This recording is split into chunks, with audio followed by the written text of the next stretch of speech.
Praise the lord, హల్లెలూయా. ఈ దిన వాక్యము యోమ్ దెబిరీం 7వ తారీఖు 6వ నెల 2025వ సంవత్సరం. మన దేవుడిస్తున్న చక్కటి మాట. ఆదికాండము 31వ అధ్యాయము 53వ వచనం. ఇస్సాకు భయపడిన దేవుని తోడని ప్రమాణము చేసెను. చివరి వచనం, ఇస్సాకు భయపడిన దేవుడు. ఈరోజు ఇస్సాకు దేవుడు అన్న మాటలు మనం వింటాము, కానీ ఇస్సాకు భయపడిన దేవుడు. దేవుడు అని చెప్పడం వేరు, భయపడిన దేవుడు అని చెప్పడం వేరు. ఎవరన్నా నీతో ఎవరన్నా చెప్పారనుకోమో దేవుడు అంటే వారికి భయం అండి అని చెప్పుకునే సంగతులు ఈ రోజుల్లో వినడం చాలా కష్టమవుతుంది.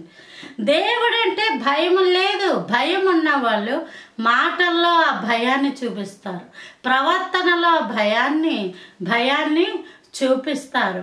ఇతరులకు చెప్పే విషయంలో దేవుడు ఉన్నాడు, చాలా జాగ్రత్త అని భయం చెప్తా ఉంటుంటారు. కానీ ప్రస్తుత కాలంలో భయపడడం మానేశారు, భయాన్ని గురించి చెప్పడం మానేశారు. దేని గురించి చెప్తున్నారు? కనీసం మా తండ్రి లేదా మా డాడీ అంటే నాకు చాలా భయం అండి అని చెప్పుకున్న వాళ్ళు ఉన్నారు. మా డాడీకి కోపం వస్తే మామూలు కాదని చెప్తున్న వాళ్ళు ఉంటారు. కానీ నీ దేవుడికి నువ్వు ఎలా భయపడుతున్నావు అన్న విషయాల గురించి నువ్వెందుకు చెప్పలేకపోతున్నావు? మనం దేవునికి భయపడేవారము, దేవునికి భయపడి బ్రతుకుతున్న వాళ్ళం. ఎందుకు పాపాన్ని చెయ్యకూడదు అని అంటే, పాపము దేవుడికి అసహ్యమైనది. పాపము వలన వచ్చు జీతము మరణము, దాని వలన శ్రమే వస్తుంది. దేవునికి అసహ్యమైనది దేవుడు చెయ్యొద్దు అన్నాడు కాబట్టి అది మనం చేయకూడదు.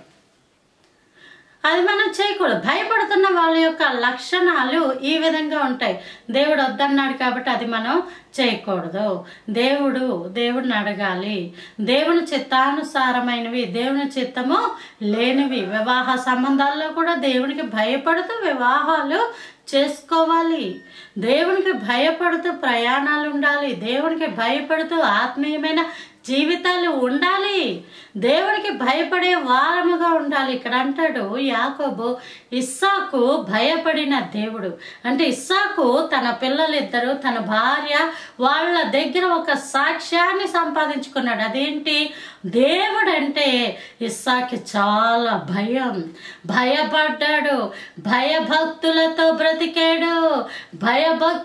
బ్రతికాడు. దేవుడిని ఎలా సేవించాలో అలాగా సేవించుకుంటా వచ్చాడు.